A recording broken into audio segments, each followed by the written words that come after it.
Chapter number 1 chemical equilibrium के MCQ solve करेंगे। MCQ में पहला एमसीक्यू क्या कहता है, the which one of the following statement is false about the dynamic equilibrium. Dynamic equilibrium के हिसाब से इसमें कौन सा स्टेटमेंट जो है वो गलत है। चलिए देखते हैं। It takes place in a close container. अब क्या कहता है, ये क्लोज कंटेनर, ये भी स्टेटमेंट इसकी करेक्ट है क्योंकि इसने क्लोज कंटेनर में ये कहा है कि ये देखिए आप क्लोज है, ठीक है, ये container close container the product hydrogen ion, ठीक है, ये स्टेटमेंट इसकी सही है, ठीक है। उसके बाद the construction of reactant and product are not change. उसने कहा था कंस्ट्रक्शन ऑफ प्रोडक्ट आर, मैं उसने कहा था रेट ऑफ, अगर रिएक्टेंट बढ़ेगा तो हमारा क्या प्रोडक्ट भी बढ़ेगा, और रिएक्टेंट कम होगा तो प्रोडक्ट कम, अगर इनमें कोई भी चेंजिंग नहीं होगी तो ये स्टेट भी हमारी करेक्ट है। उसके बाद rate of forward reaction, rate of reverse reaction, ठीक है। उसके बाद इसमें क्या कहा था, rate of forward reaction and rate of reverse reaction या बोथ आर सेम, ये भी इसकी लिखे थे स्टेटमेंट, ठीक है। Both forward reverse reaction become acute, ये भी सही है इसकी स्टेटमेंट, ठीक है। तो और यहाँ पर भी the statement the forward reaction और reverse reaction are A B are number of mole same, ठीक है। तो इसकी ये दोनों स्टेटमेंट, तीनों स्टेटमेंट करेक्ट है। जो लास्ट स्टेटमेंट है ये इसकी गलत है, ठीक है, ये स्टेटमेंट इसकी फाल्स है। Equilibrium can't be disturb by external stress. अब ये क्या कह रहा है पता नहीं, ठीक है, तो ये गलत है। उसके बाद दूसरे क्वेश्चन पे आते हैं एमसीक्यूज पे। Consider the following reaction indicate the following best describe the equilibrium constant expression. अब एक्सप्रेशन मैंने आपको बताया था प्रोडक्ट अपॉन रिएक्शन, ठीक है ना, प्रोडक्ट अपॉन रिएक्शन, ये हमारा केसी का फार्मूला है, ठीक है। तो हम वैल्यू पुट करेंगे कि अब प्रोडक्ट की वैल्यू आप बताएं, प्रोडक्ट की वैल्यू ये है NO, ये हम रखेंगे तो मोल जो है वो पावर में कन्वर्ट हो जाएंगे। उसके बाद हम रखेंगे, ठीक है, H2O, यहाँ पर भी जो मोल है वो हम पावर में कन्वर्ट करेंगे, ठीक है। उसके बाद नीचे है हमारा NH3, ये हम 4 रखेंगे। उसके बाद है O2, ठीक है, तो ये भी हम 5 रखेंगे। तो यहाँ पर 5 और 6, यहाँ पर भी 5 और 6 ये दोनों सही है। उसके बाद 4 और यहाँ पर भी 4, ये भी 4 और ये भी 4 दोनों सही है। तो ऑप्शन ए करेक्ट है, ठीक है। क्वेश्चन नंबर 2 का ऑप्शन ए करेक्ट है। उसके बाद reaction which is never goes to complete is known as the reverse reaction, ठीक है।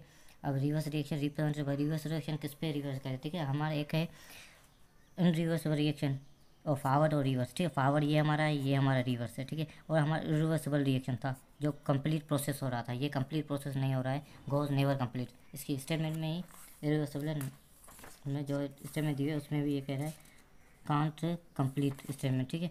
तो the reverse reaction is never complete, देखिए ये डेफिनेशन में लिखी हुई है द रिएक्शन नेवर कंप्लीट, ठीक है। तो ये हमारी क्या हुई, रिवर्सिबल रिएक्शन। अब इस पर रिवर्सिबल रिएक्शन में कितने होते हैं, 2 एरोज होते हैं, ठीक है, ये रहे 2 एरोज रिवर्सिबल रिएक्शन का है ना, ये रिवर्सिबल रिएक्शन ये इक्वेशन है, ठीक है। तो इसका ऑप्शन भी हमारा सी होगा, ठीक है। उसके बाद when the magnitude of case is small indicator, ठीक है। अब क्या कह रहा है, इंडिकेटर की स्मॉल मैग्नीट्यूड कौन सी, ठीक है ना, क्वेश्चन नंबर 4 है, ठीक है। तो अब मैं आपको बताता हूँ, जब हमने पढ़ा था ना केसी डेरिवेटिव की थी, केसी हमारे बराबर है किसके, KW का, ठीक है, और QC का हुआ, तो इसमें मिक्सचर हुआ था हमारा प्रोडक्ट ऑफ रिएक्टेंट और प्रोडक्ट ऑफ उस पर, तो हमारा प्रोडक्ट जो था रिएक्टेंट पे ज़्यादा डिपेंड करता, अगर रिएक्टेंट बढ़ता था तो प्रोडक्ट कम होता था, इन्वर्सली प्रोपोर्शनल, ठीक है, KT। तो हमारा इसमें ऑप्शन ए होगा करेक्ट, ठीक है, इसमें हमारा ऑप्शन ए करेक्ट होगा। उसके बाद हम आते हैं क्वेश्चन नंबर 5 पे। अब ये क्या कहता है, for the system does equilibrium constant KC has that is unit of construction. अब इसमें यूनिट्स कह रहा है, ठीक है, इसका यूनिट्स कह रहा है, अब KC का यूनिट है या नहीं, ठीक है। तो यूनिट में आपको इसको फाइंड करके दिखाना, उसको यूनिट, ये तो थोड़ा हमें लगेगा तो हमें ये भी पता चल जाएगा यूनिट क्या है, ठीक है। तो हम इसका यूनिट फाइंड करते हैं, ये फार्मूला है ना, ठीक है।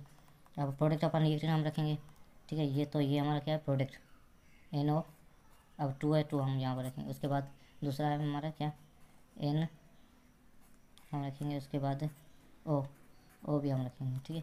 अब तो इसको क्या करेंगे, ये है इसको मोल DM क्यूट करें हम, ठीक है, मोल DM क्यूट, तो ये पावर दो लेंगे हम इस पर, तो इसमें को भी मोल DM क्यूट, ठीक है, इसको भी मोल DM क्यूट, ये O है, ठीक है।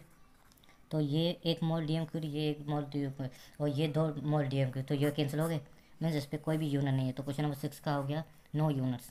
तो इसमें भी ये कह रहा है कि इसके यूनिट्स हैं नहीं, तो ये 2 है, ये 3 है, ठीक है। तो ये 4 हो गए, ये 2 हो गए, तो डेफिनेटली हम 2 ये क्रॉस करेंगे तो 2 कैंसिल हो जाएंगे, तो 2 हम बाकी बचेंगे, तो इसके यूनिट है, ठीक है। तो ये ऑप्शन सही है, पहला ऑप्शन, ठीक है। इसके बाद system is stable in equilibrium. Equilibrium कौन सा स्टेबल सिस्टम, जो मैंने आपको बताया था। अब KC ग्रेटर देन K, के सी है ये, ठीक है, ये भी के सी है, ये के सी, ये गलत है। इक्विलिब्रियम किसके साथ है, तो ये ए के साथ इक्विलिब्रियम है, ठीक है।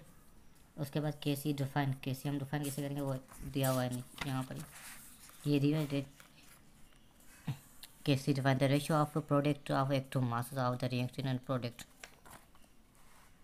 ये दिया हुआ है रेशियो ऑफ एक्टिव मासेस, ठीक है ना, ऑफ प्रोडक्ट, इसका ऑप्शन है ऑफ टाइम, ठीक है, बी ऑप्शन इसका है, ठीक है।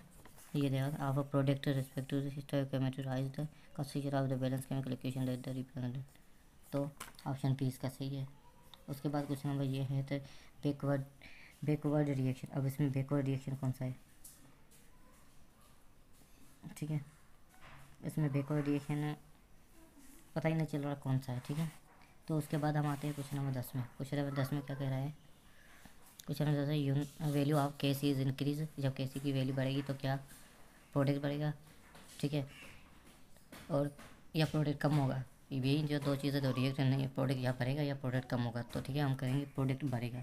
जब के सी की वैल्यू इंक्रीज होगी तो प्रोडक्ट बढ़ेगा, डायरेक्टली प्रोपोर्शनल है ना, कैसी रिएक्टेंट बढ़ेगा तो प्रोडक्ट, रिएक्टेंट बढ़ेगा तो प्रोडक्ट बढ़ेगा, वैल्यू बढ़ेगी तो प्रोडक्ट बढ़ेगा, ठीक है।